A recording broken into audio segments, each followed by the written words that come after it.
Assalamualaikum warahmatullahi wabarakatuh. Perkenalkan, nama saya Ferry Diansyah dengan NIM 200810504 dari jurusan Tadris Matematika kelas 2C. Dalam kesempatan ini saya akan menyampaikan materi ke-53 pada pekan ke-8 ini. Namun sebelum itu saya akan menyampaikan materi tentang nahwunya terlebih dahulu. Tanda-tanda i'rab rafa ada 4, yakni Irraf'i arba'u alamata ad-dhammatu wal wawu wal alifu wan nunu. I'rab rafa mempunyai 4 tanda, yaitu dhammah, wawu, alif, dan nun. Yang pertama, tanda dhammah terbagi menjadi 4. Yang pertama itu ada isim mufrad, contohnya al-masjidun, dhammah di akhirnya berupa rafa. Yang kedua, jamak taksir, contohnya masajidu, di akhir tanda rafa dengan dhammah. Yang ketiga, jamak muannats salim, contohnya muslimatu, di akhirnya tanda rafa dan dengan alif. Yang keempat, fi'il mudhari sahih akhir, yaitu ada kapan fi'il mudhari itu i'rabnya rafa. Fi'il mudhari itu i'rabnya rafa apabila tidak kemasukan amil nasab, yakni seperti idan, tan, dan an, dan amil jazim, alam, lama, lam. Terdiri dari nahnu, ana, anta, hiya, huwa. Yang kedua ada rafa wawu.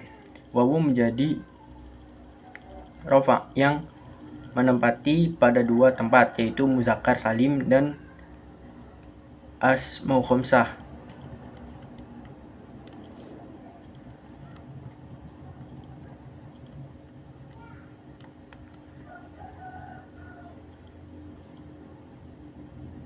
Contohnya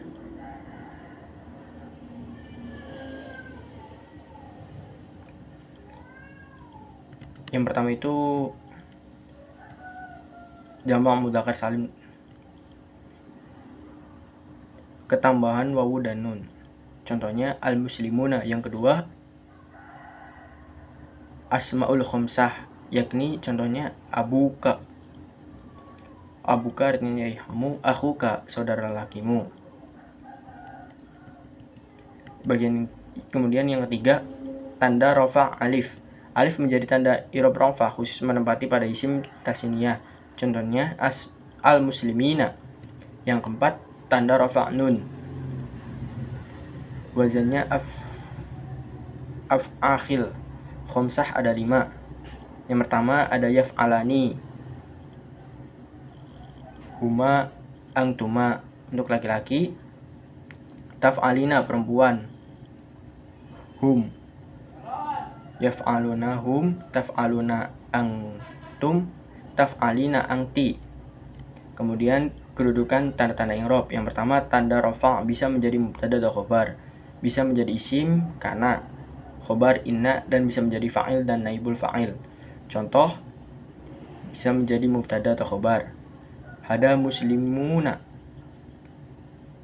hada ini sebagai mubtada. Yang kedua ada tanda rafa menjadi tanda fa'il, contohnya ha'a talibun. Ha'a sini sebagai fi'il madhi, talibun sebagai fa'il. Yang bagian ketiga naibul fa'il, contoh ukilas samaku, ukilat telah dimakan as-samaku ikan. Di bagian keempat mubtada khobar, contohnya al masjidu wasi'un. Al masjidu sini sebagai mubtada untuk warfu'uh bil dhammati kanahu.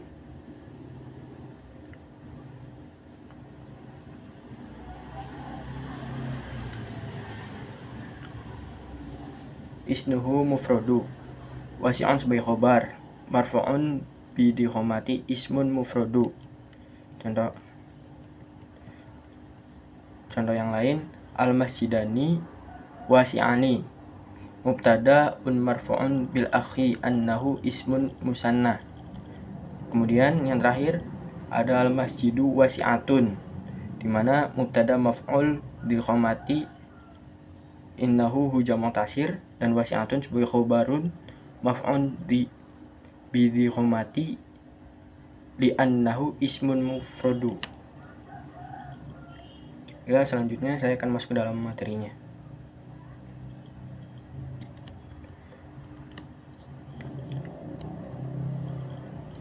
Bismillahirrahmanirrahim.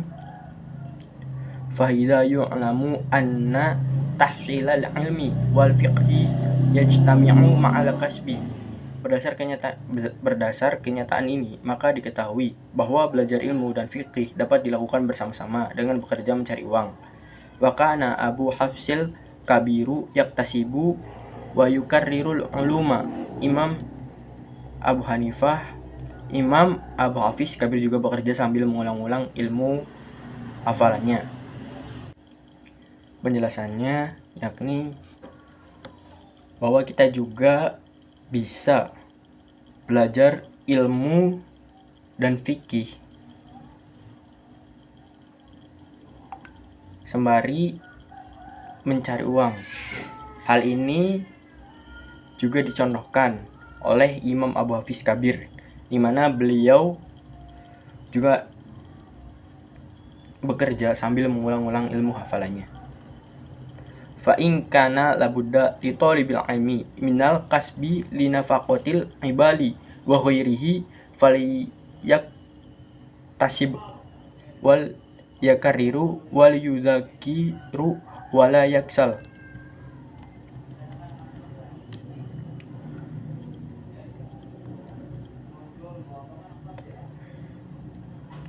Apabila penuntut ilmu juga bekerja untuk nafkah keluarga dan tanggungannya, maka dipersilahkan bekerja sambil belajar dan berdiskusi semaksimal mungkin.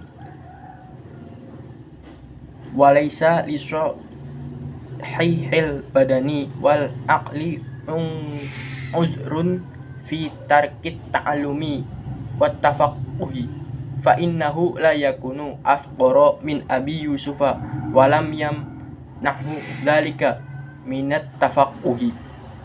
Orang yang sehat badan dan akalnya tidak ada alasan untuk tidak belajar ilmu dan fikih, karena tiada orang yang lebih melarat dibanding Abu Yusuf, tetapi dia tidak pernah lupa belajar fikih.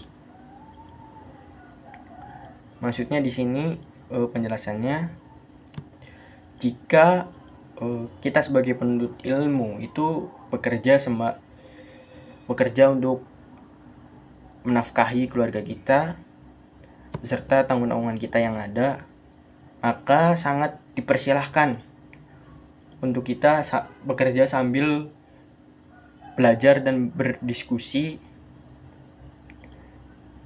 semaksimal mungkin. Dan orang yang memiliki kesehatan, baik itu sehat jasmani dan rohani, maka tidak ada alasan bagi mereka untuk tidak belajar ilmu dan fikih, karena tidak ada orang yang lebih melarat dibanding Abu Yusuf. Tetapi Abu Yusuf tidak pernah lupa untuk belajar fikih. Ila li'alimin.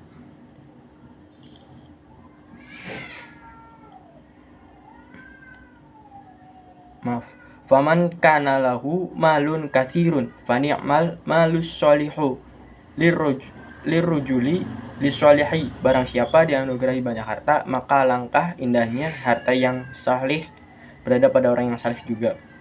Qila li'alimi bima adraktal ilma qala bi abi ghaniyin li'annahu kana yastani'u bihi ahlal ilmi wal fadli fa innahu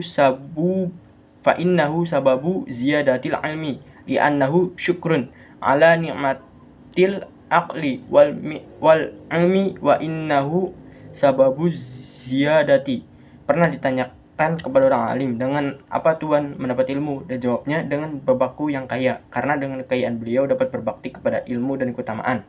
Hal demikian merupakan wujud mensyukuri kenikmatan akal dan ilmu yang dapat menyebabkan bertambahnya ilmu dan anugerah lain.